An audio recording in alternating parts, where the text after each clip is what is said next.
It's ReeferMEDness, the podcast, with Trevor and Kirk. Kirk, I think you found another kindred spirit. Yeah, it did. It's interesting to stumble into people, and it's amazing. This movement's happening in Manitoba. We picked up on it about a month ago, and yeah, it's all about getting homegrown challenged in this province. All right, so his name's Jesse Lavoie. I won't give away the whole thing, so it's a good interview. So legalization, because I had to look because I forget. Legalization was way back in October 2018. Jesse started his journey in April 2020. Without telling his whole story, what kind of things you want us to know before we talk to Jesse? So essentially, his case file is C120-0128-204, Lavoie Jesse versus Government of Manitoba. And he filed his first notification of application in August 2020. So it hasn't been going on all that long. Now, the government responded to him in December. So I spent some time reading Christiana Chant's response on her affidavit.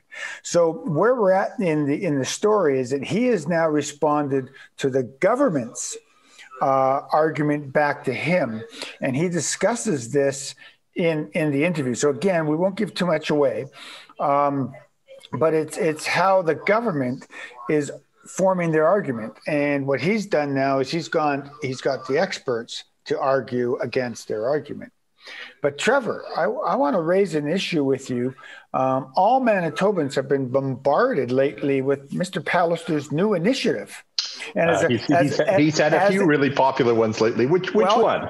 Well, as a card-carrying conservative, which I trust you still are doing. I did have a card. I can't remember if I'm up to date. But sure, let's call me card-carrying conservative. Sure, the one that's promoting economic development in the province of Alberta by allowing liquor to be sold in your corner store. Yes, that is definitely most recently in the news in Manitoba. So are you going to ask me if I'm pro or against that, or?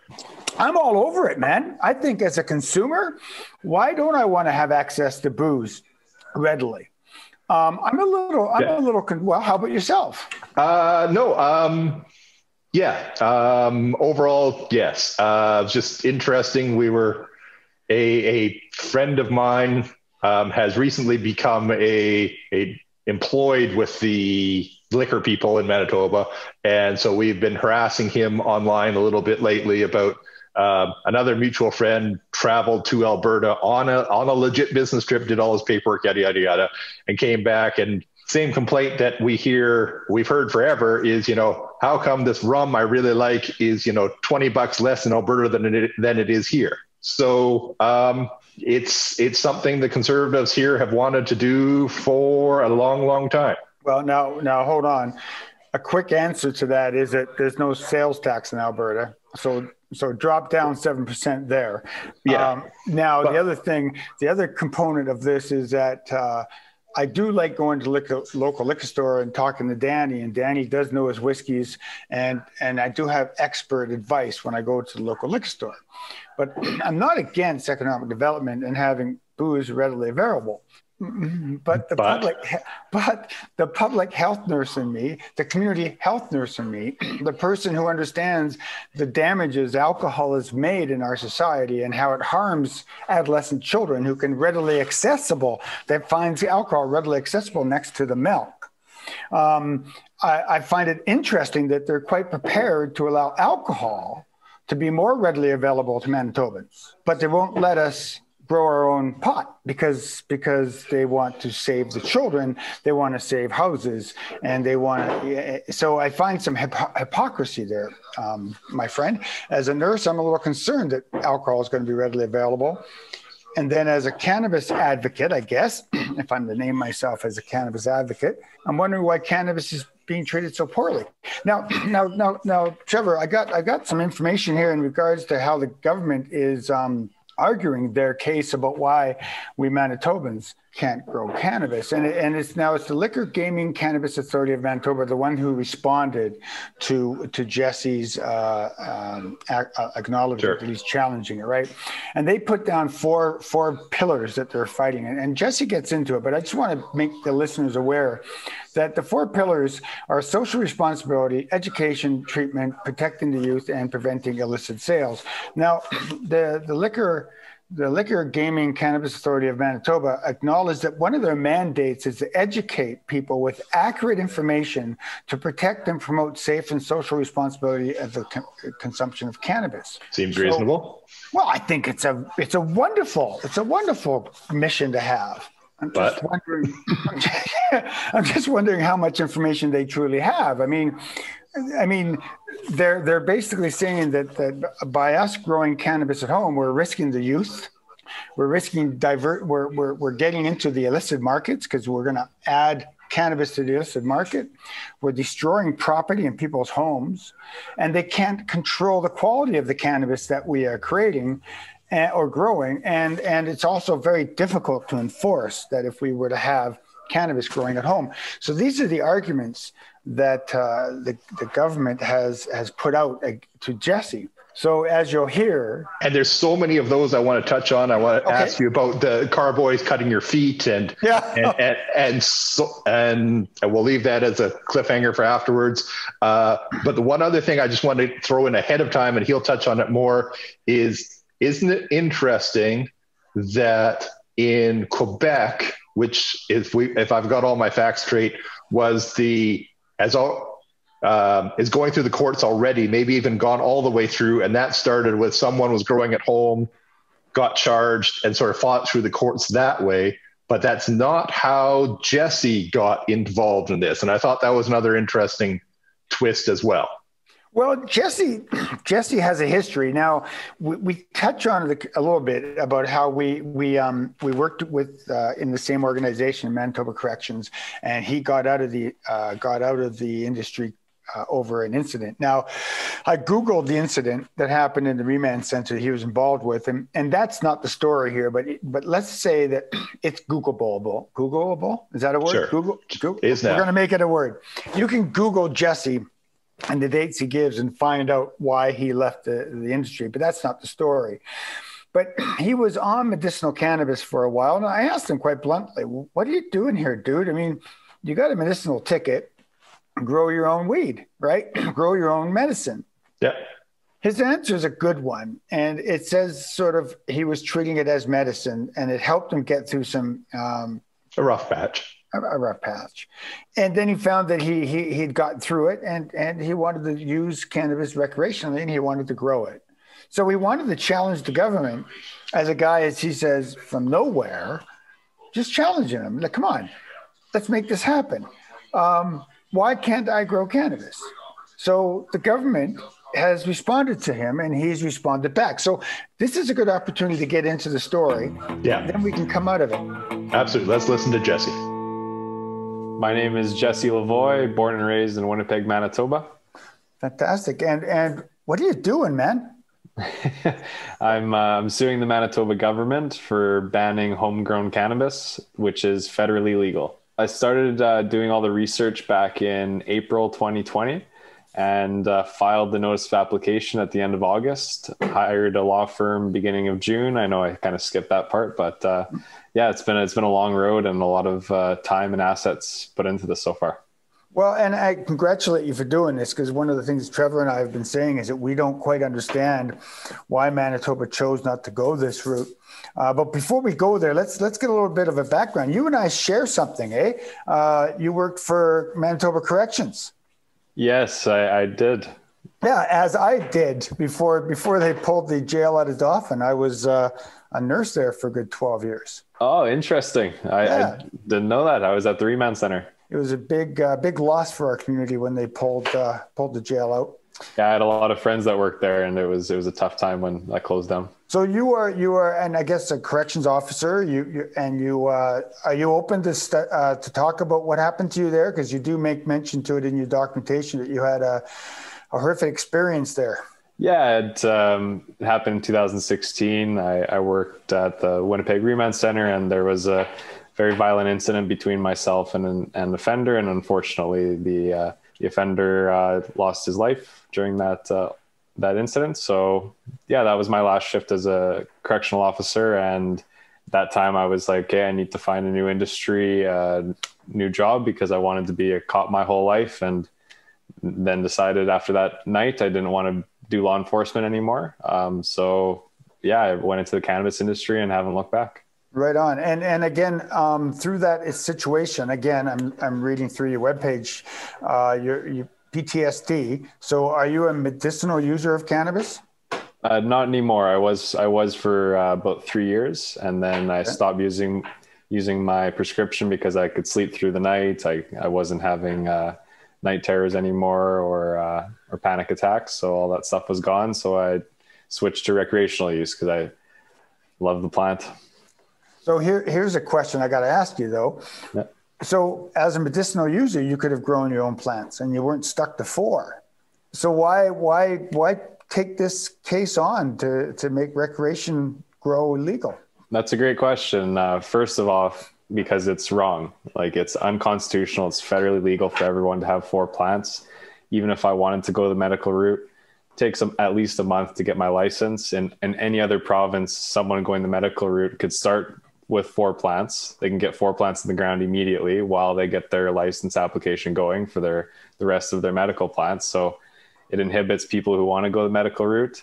It's inhibiting people who just want to put 4 seeds or less in the ground and grow recreationally, just like they make wine or beer. So it's wrong, it's immoral, and I'm all about fighting for cannabis reform. So this is my brick that I'm going to lay in the road. Oh, good on you. Is there anybody else? I was trying to do a search, Manitoba courts. I couldn't find any other lawsuits. I know a lot of people have been threatening to do it. Do you know if there's anybody else doing the same? Lawsuits against the Manitoba government on this ban. Currently, I'm the only one that, at least that I know of, but we haven't seen anything online. Yeah, and I haven't either. I did a little search as well. They couldn't find anybody. And so what is your lawyer saying? So you're doing this as an individual, but you do have lawyers helping you out? I do. I have a great lawyer. He's fantastic. He likes to stay out of the public spotlight. So I'll leave his name out of here unless he wants to come on. But, you mentioned earlier you're reading my affidavit. We haven't put the expert affidavits online yet. We're compressing them into PDFs, but we filed like 2,500 pages of expert evidence on January 29th from doctors, executives, master growers, HVAC engineers. And all this evidence is just like a mountain of undeniable facts that the Manitoba government is trying to dig out from now. Yes. So we're very confident in our case. Well, I think you're right, but all this information is actually online. Like I followed through Andrew Hathaway. I've got Ryan Kerwin, Neil Boyd, Dr. Singh, Daniel Baer, Jamie Shaw. I've actually Googled all these guys. I've read them. I've watched you've got a lot of high-powered people. Interesting. A lot of them aren't from Manitoba, though. Is there nobody in Manitoba that could be helping you with this? There's lots of expertise here. There's lots of people in Manitoba giving me a hand, spreading the word. Public pressure is very important. I just got on the phone and was calling. I was Googling cannabis experts, cannabis doctors, and just calling everyone I could find. And this team that you just listed is fantastic. They hit like every angle, and I would hate to be the lawyer on the other team trying to build the defense against this. Well, and I guess I got so many questions for you, but let's stick to the affidavit. So let's see, Dr. Singh, what did he offer you? He's a master grower, so he was talking about the government's concerns on humidity, odor, mold, fires from the grow lights. And then he talked about the safety for children, because another thing they were worried about is a child grabbing something from the plant and eating it, which is a valid concern, but I mean, you're allowed to make wine at home, and what if a kid drinks that bottle? So he was talking on the scientific effects of if a child was to eat that, how it's not as bad as the government is making it out to be. There is, there's nothing there. THCA, there's nothing there that would harm a child.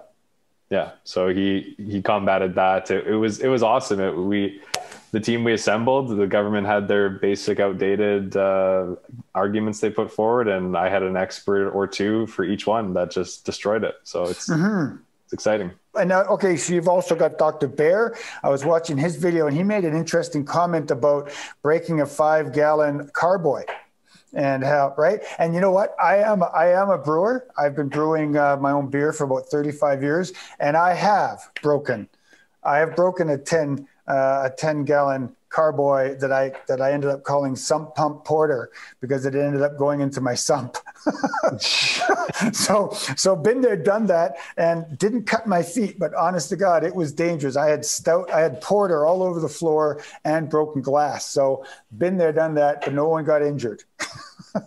No, that's, he made that point. The point on humidity I always love saying is if you take your measurement inside your tent, if you live in a legal province, and then compare it to go have a shower without your exhaust fan on, yes, which is going to give more humidity, and you take a shower at least once a day, yep, on average.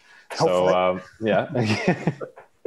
So so it's not like the cops are coming in and checking if you're turning your exhaust fan on when you're taking a shower. It's like, hey, you might cause mold. What are you doing? Here's a fine. Right. Yeah. And the other issue about the whole smell issue for plants, I mean, if you've got a grow up, and there has been some issues in Winnipeg with grow ups that stink up a neighborhood, but I don't think 4 plants is going to stink up a neighborhood.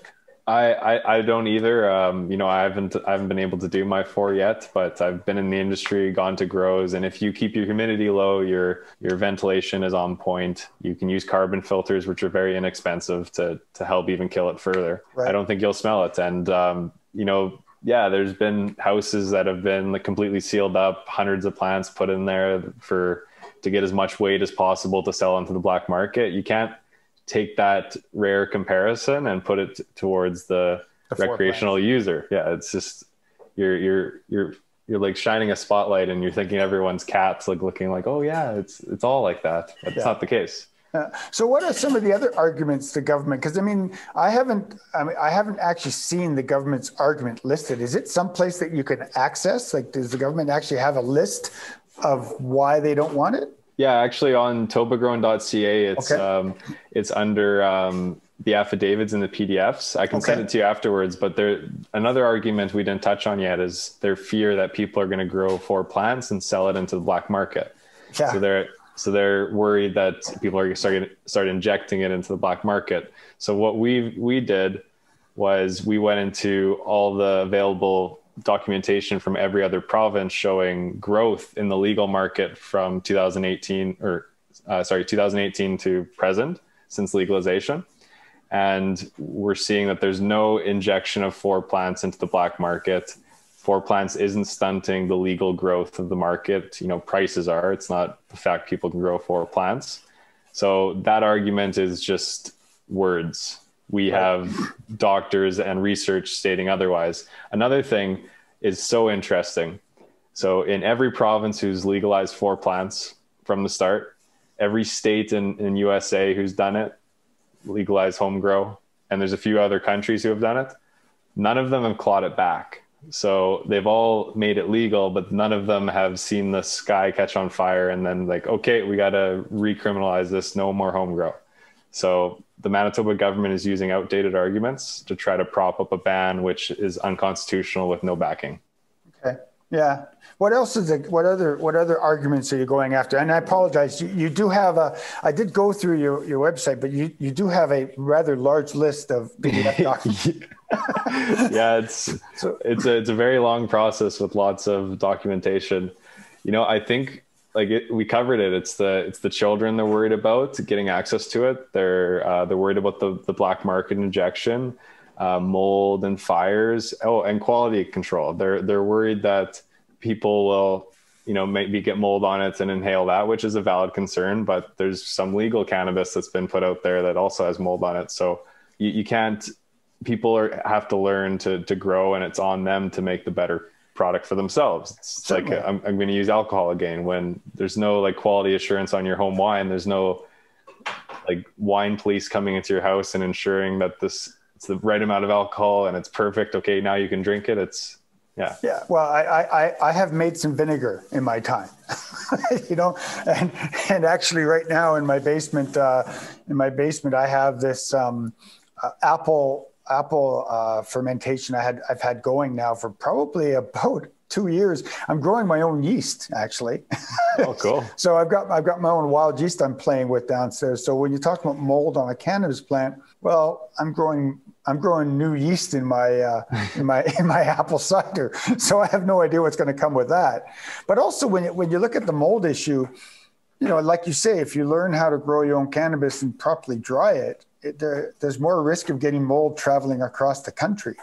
Well, unlike the government's arguments, what we have nowadays, like their arguments are outdated. We have so much connection now with people, with growing communities, with expert growers who have YouTube channels. There's so much technology and community and education around growing the plant. Right. If you're just going to start trying to grow 100 plants, you're going to probably run into some issues. But you start with one and like, okay, great, I can do this. Okay, let's add 2. Okay, we're at our 4. Perfect. Yeah.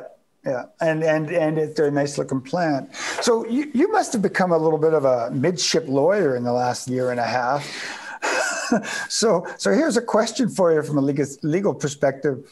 Just doesn't federal legislation trump provincial regulations? So do you need to go through all this? I mean, don't we just want to wait for the one guy that goes to court and fights it and says it's unconstitutional?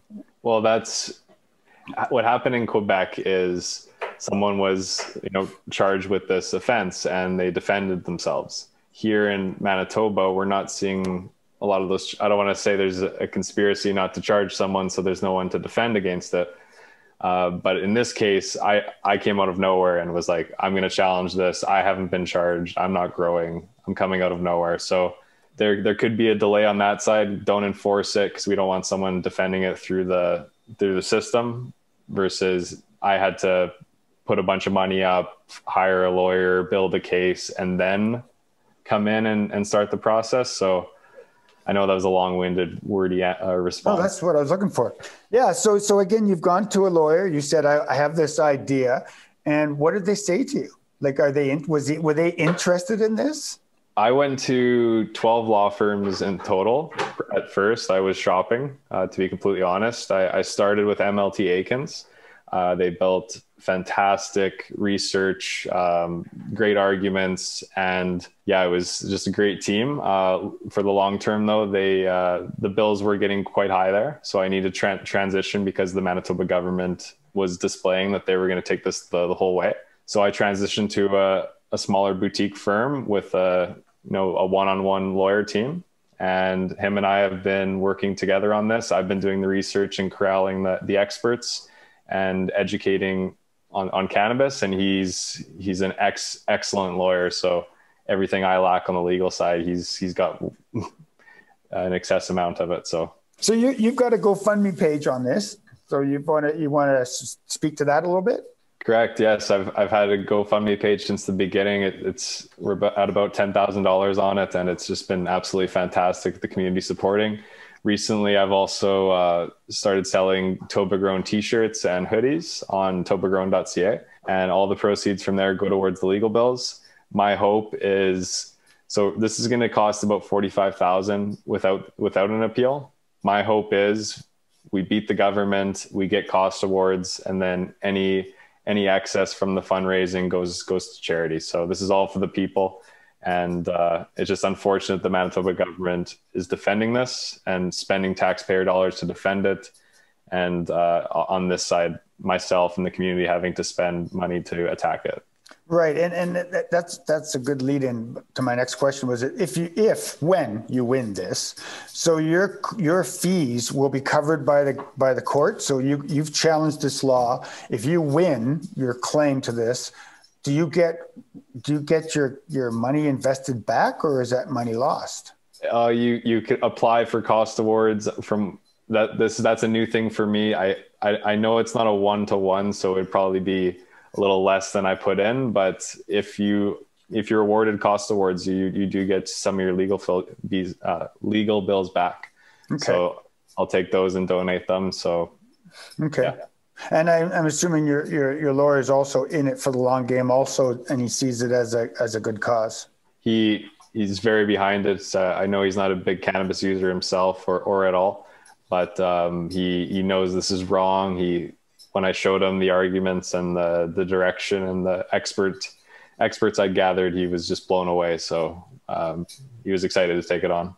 Cool. I actually sent again, your lawyer is listed on the web pages for the court. So I sent his firm an email asking for, and I copied you actually, asking if he'd speak as well. So I don't know if he will, but I asked. Also, I was going to ask you, do you have a Crown attorney assigned to this case? Is there actual Crown attorney assigned to it? Our opponent? Yes. Yes, his name is also on all the affidavits. It's Michael Connor. Okay, all right. If he's listening, hey Michael, I hope you enjoyed that big stack of papers I left for you. So what do you think the government's going to do with this? I mean, they're obviously fighting you, right? They're obviously saying we're going to take this to court. It's already going that way. So I filed the notice of application. I then filed my first affidavit. They filed their affidavit stating their arguments. I then filed all the experts. Now it's time for them to rebut against my experts. Okay. Hopefully they fold, because the whole community is screaming, stop wasting money, let us grow. And the evidence is overwhelming. Like, if they want to go to court, I'm going to embarrass their arguments. And that's a promise. Like, we're so prepared. I am obsessed with winning.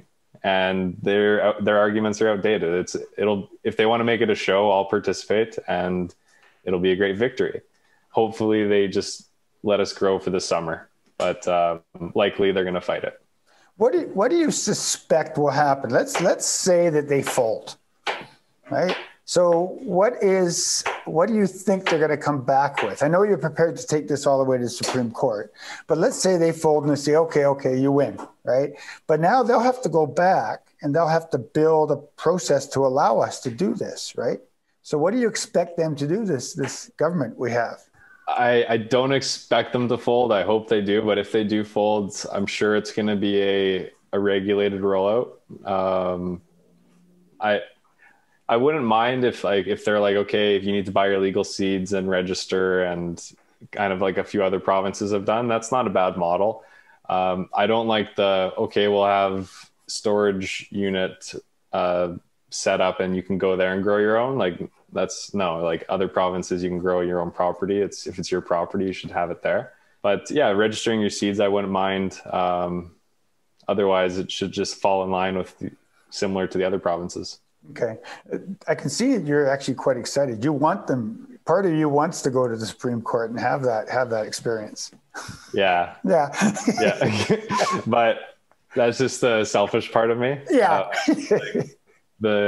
My family for like just getting back to my regular life, probably would be better if they folded, but that competitive part of me, and the fact that when you have such a big case and it's all built and so much work's got into it, and then they're like, okay, yeah, we fold, like that's not exciting. Like, you should have folded in August when I challenged it initially, but not halfway through. So yeah. Is your GoFundMe page is it working for you? Are people helping you out? Like, are you draining your bank account on this? So far we've raised 10,000 on the GoFundMe. We've sold 5,000 in t-shirts. So we're about a third of the costs are covered. I've put the rest aside, and I'm ready to pay it. So far I have paid 30,000. So I'm 15 in personally, and I have the other 15 ready to go. Okay. Last words. Anything else did I forget to ask you a question, something or a topic you want to speak to? When COVID allows, I'm going to be throwing an outdoor event. So hopefully this summer, but just how things are, it might not happen for a while, but whenever we're allowed to, I would love to get the community together and, all yell together, let us grow, and hopefully Pallister will hear it. Okay. Well, let us know when that happens and I'll make my way down. Awesome. So what do you think? I love that one. Okay. So again, you're right. It's not the full story, but I think it is worth mentioning. So PTSD, unfortunately, not uncommon at all in, we'll call it law enforcement in general. That was sort of one of the impetuses behind Jesse's medicinal use. But another, because we've touched on it in sort of other places, interesting, just we'll do a little bit of medicinal end of cannabis. Interesting, I thought, that Jesse is someone who had PTSD and had night terrors and had all the stuff that goes along with it, used cannabis for a couple of years, and now doesn't feel he needs it anymore, which just, yes, it's a case study of one anecdote, whatever, but just how I see some people with PTSD. You see lots of people with PTSD. How often do you hear of a case where people it's good, it's fantastic, it's wonderful, but I don't hear a lot of cases of people coming out the other side or coming out the other side that quickly. So I like that part a lot. Well, so do I. And mental health requires a foundation, requires assistance. He does mention his family in the interview. So I'm gonna take a risk and say that he has a strong base of people watching out for him. He was involved with a horrific situation, dealt with it, came out the other end, and and he does admit to it. This is his brick. This is his brick in the road in Canada's. Canada's deal with cannabis and how we're changing the stigma against cannabis. And in all due respect to Pallister and his government, there's a lot of stigma in these decisions. Yeah. So let's get into some of the throw questions at Kirk. So Kirk, how dangerous is a carboy? At first, how about, because there's going to be people who have never seen one, what is a carboy and why might it be dangerous? Okay, a carboy or a demijohn. I was listening to the interview today, and it was actually a demijohn. Now, a demijohn is a great big green jar in a basket. You'll see them at Italian wine. Excuse me for stereotyping, but you'll see them in Italian stores all the time. They're where you make your wine. So I had an opportunity back in the 90s. A friend of mine had access to a commercial kitchen. And and ironically, Trevor, we've talked about Rick in the early episodes of this project. I talked about my buddy in Lackabish who died of cancer and was a chef, and he was using cannabis as part of his own personal care and never shared it. I told the story maybe in episode 0 that we pulled. So our early fans got the story, but Rick Harrison and I used to make beer in a commercial kitchen where I'd be in a soup bucket, and I think it was probably 40 gallons of soup.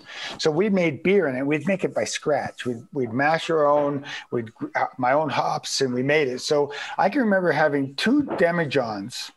So basically 40 big glass bottles. Big glass bottles, 40 liters, 80 liters of beer in 2 bottles, so 40 each.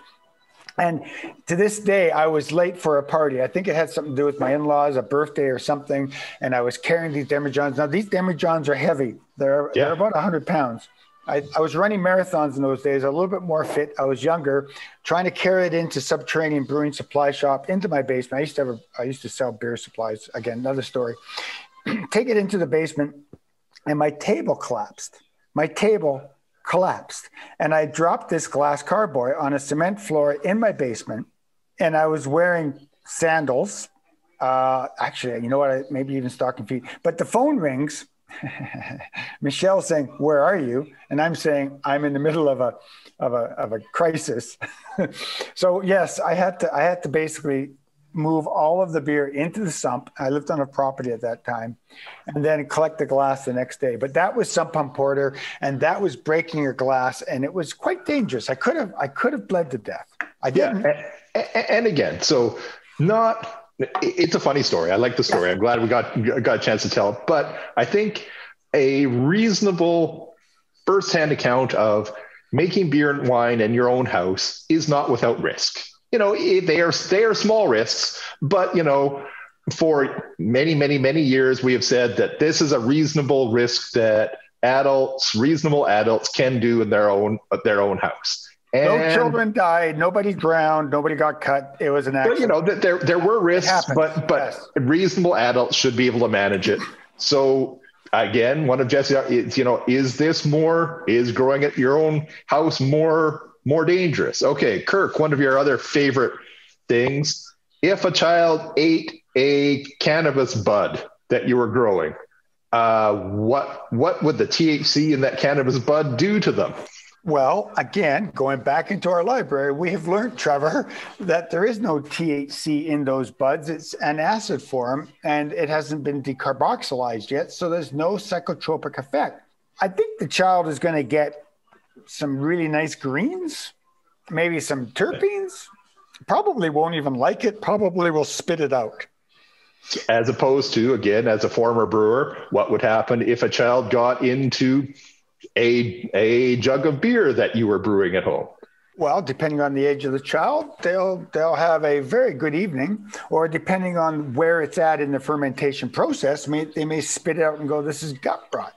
I mean, but also could theoretically get drunk. If we put all the right things in the right places, we could get a child with alcohol poisoning. A child. If we did everything right, you're right. They're more likely to drink it, vomit, and that be the end of it. But that risk does exist. And getting alcohol poisoning off of beer is really hard. Very rare. Very rare. Yes. Because the percentage is so low. But if you were making wine, and if child was young enough, 12%, 14%, very rare.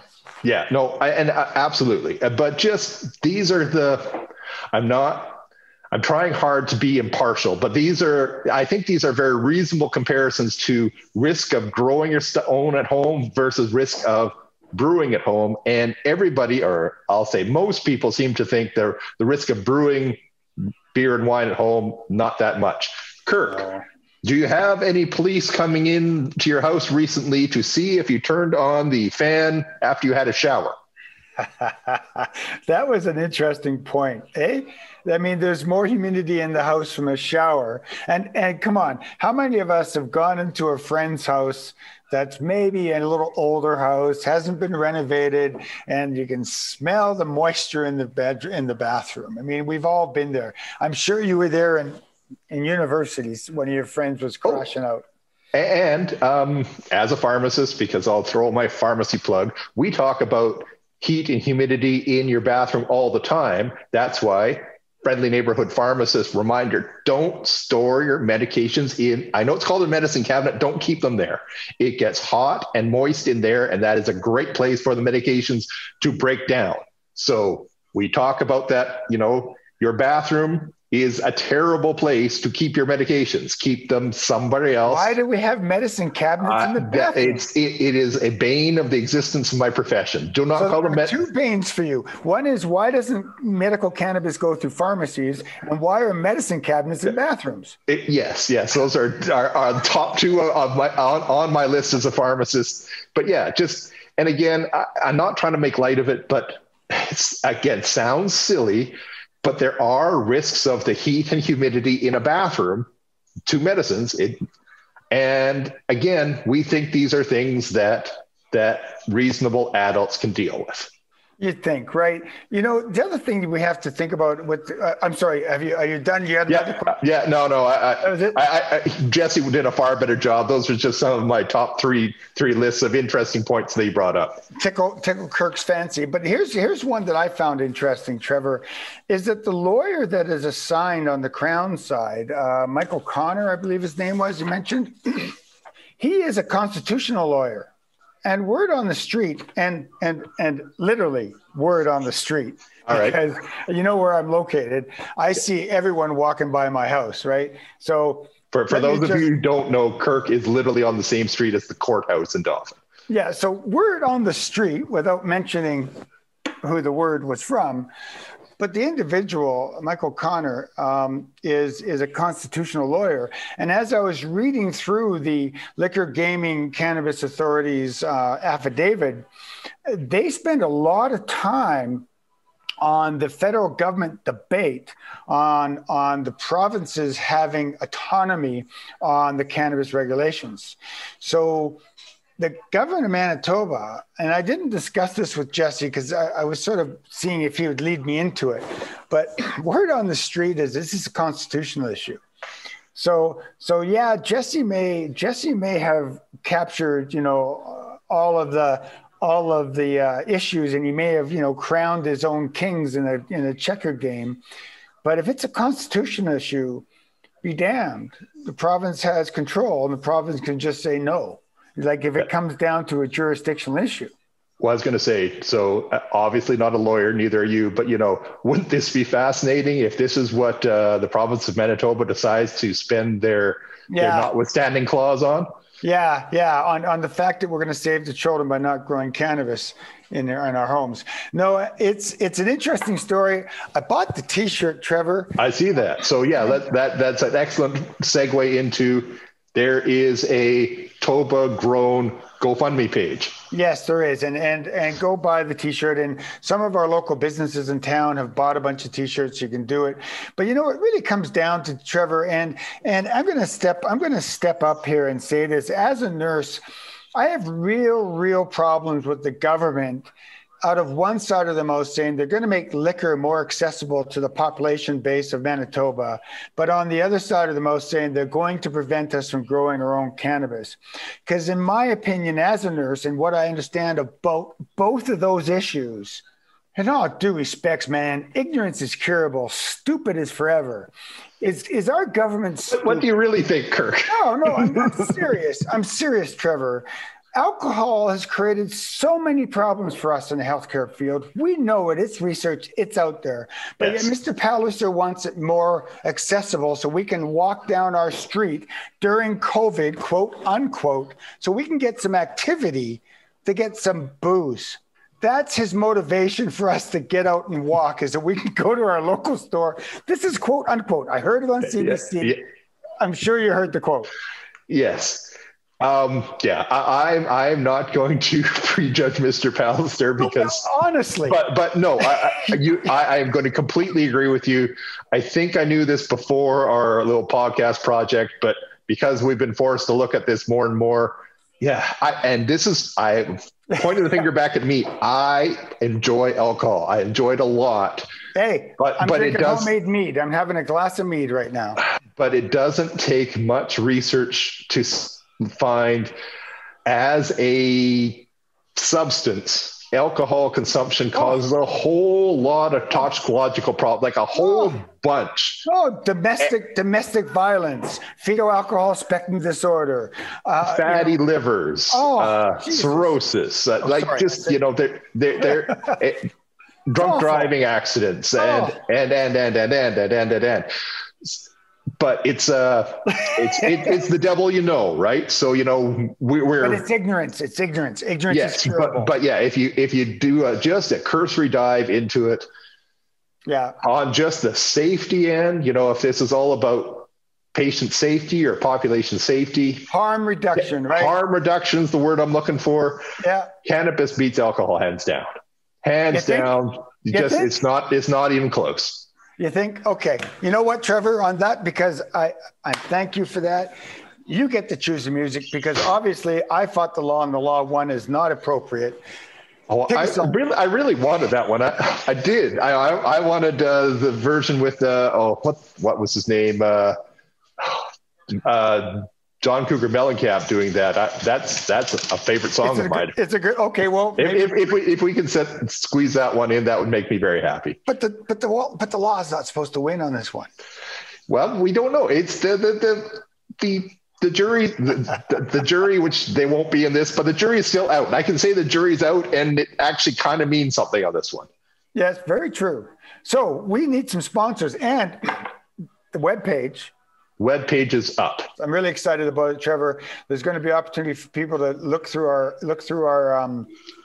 library a little bit more dense, a little bit better. They can see the transcripts. They can cut and paste and quote us. They can search the web page by key terms. Information will be accessible. The experts that we've lectured to, we've interviewed. Yeah, because that's what we do. We bring experts on and tell them what to think. Tell them what to do. Yeah, we do. Yeah. anyways, the point being is that I'm quite excited about it. Got to come. You up put with a ton of work into this, and as usual, we've forgotten our introductions till the end. So I'm Trevor Schufelt. I'm the pharmacist. Who are you? I'm Kirk Nyquist. I'm nurse, and I'm wearing the T-shirt, TobaGrown. Yeah, TobaGrown T-shirt.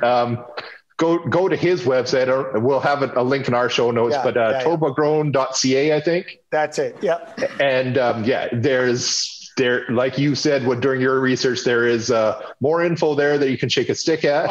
I'm hoping we can keep following Jesse's story for a few more episodes as things progress, because this is fascinating and interesting and harm reduction, right? Harm reduction.